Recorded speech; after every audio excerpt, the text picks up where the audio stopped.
Well, good morning, good afternoon, good evening, wherever you are watching this video.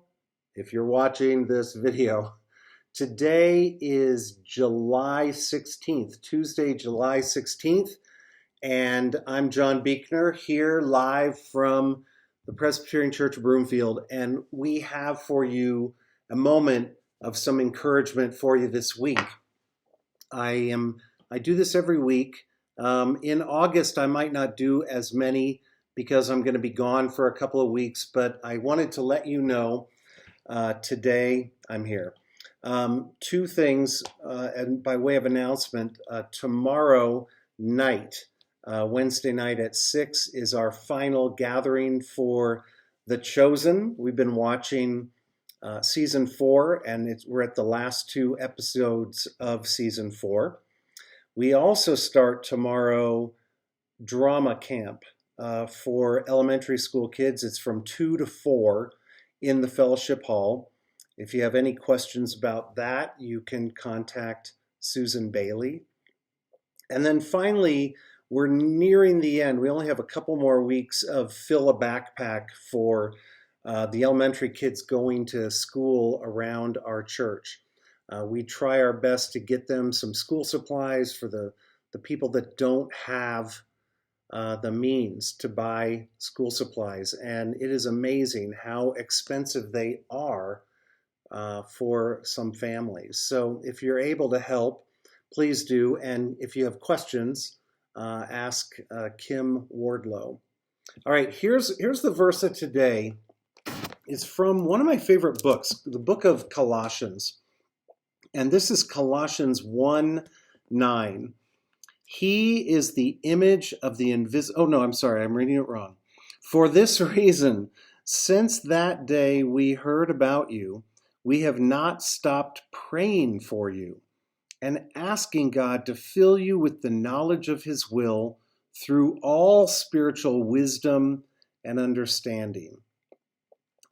This verse struck me a little bit today because I think sometimes I ask God, I go to God and ask God for counsel or for an answer to a question or for direction. And I find myself, while I'm asking, secretly in my head, trying to look at my various options. Have you ever done that? It's almost incessant. You're talking to the God of 400-500 million billion suns, asking for direction, and yet in your head you're going, yeah, I need to figure this out. It's up to me.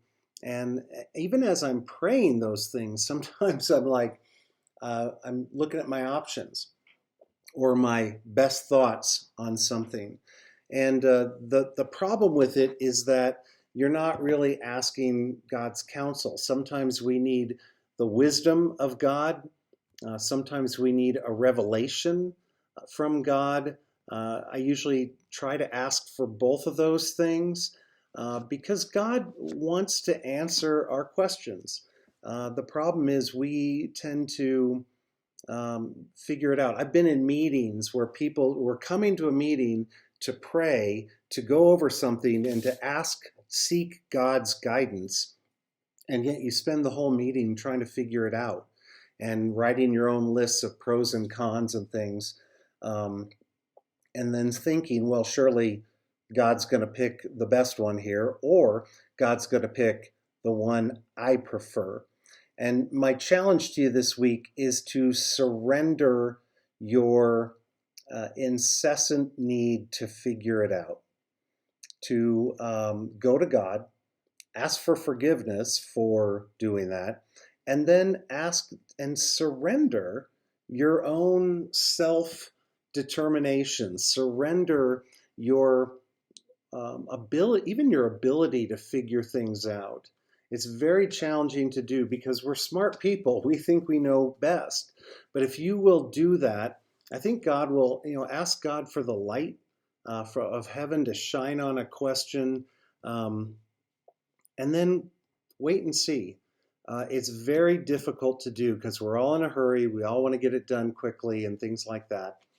But my challenge to you today, whatever you're thinking about, whatever you're going through, and if it's a question you're asking God and you're confused about, go to God, surrender all options, take the pressure off of you, even of reaching a certain outcome, and ask God what God would like to do.